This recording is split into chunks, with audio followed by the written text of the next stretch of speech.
Stephen విషయంలో మీరు చూసుకోండి. स्टेफन के विषय में तुम देखो, స్టెఫెన్ ని రాళ్లతో కొట్టి చంపుతా ఉన్నప్పుడు स्टेफन पे पत्थर फेंको से मारा जा స్టెఫెన్ रहा కి था। నొప్పి లేదనుకున్నారా? क्या स्टेफन को दर्द नहीं हो रहा था? क्या ఒక్క రాయబడినప్పుడు जब एक पत्थर लगा నొప్పి రాలేదనుకున్నారా? क्या उसको दर्द नहीं हुआ? నొప్పి వచ్చింది, उसको दर्द आया है, రక్తం వచ్చింది. जब खून ఆ निकला उसका, నొప్పిలో బాధలు, उस दर्द उस दुख ఇంతగా में రక్తం కారుతా ఉన్నది, इतना जब खून बह रहा था ఇంతగా उसको, రాళ్ళతో కొడతా ఉంటాయి, భయంకరమైన నొప్పి ఉంటది. इतना भयंकर रीति से पत्थर అలాంటి को मारा जा నొప్పిలో रहा था, उस भयंकर నా दर्द में యేసు ప్రభు వస్తాడు, मेरा यीशु मसीह आएगा, నా యేసు ప్రభు వస్తాడు. मेरा यीशु मसीह आएगा।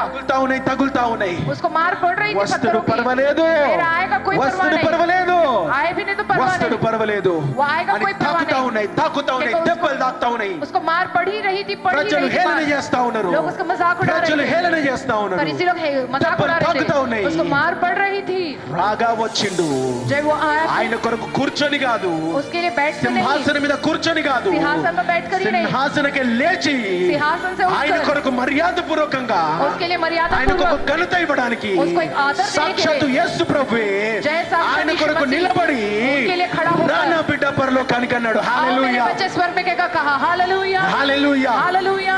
కాబట్టి అంతలా నువ్వు దేవుని కొరకు వేచి చూస్తావా? क्या तुम उतना खुदा के लिए इंतजार करके దాన్నే देखोगे? విశ్వాసం అంటారు, उसे ही विश्वास कहते हैं, దాన్నే విశ్వాసం उसे ही అంటారు. विश्वास ఒక कहते అద్భుత हैं। కార్యం జరిగేదాని కొరకు విశ్వాసం అనేది విశ్వాసం కానే కాదు. एक अद्भुत काम होने पर ही जब वो विश्वास के कहा जाता तो वैसा అద్భుత विश्वास కార్యం नहीं है। జరిగిందంటే నువ్వు విశ్వాసంలో కట్టబడాలా, अगर वहाँ पर अद्भुत काम हुए माने तुम्हें विश्वास में आत्मिक बनना जीवन संभलना है, कट्टबडाला। आत्मिक जीवन तुम्हारा बनना संभलना కట్టబడకపోతే चाहिए। నీ విశ్వాసం వల్ల వచ్చింది కానే కాదు.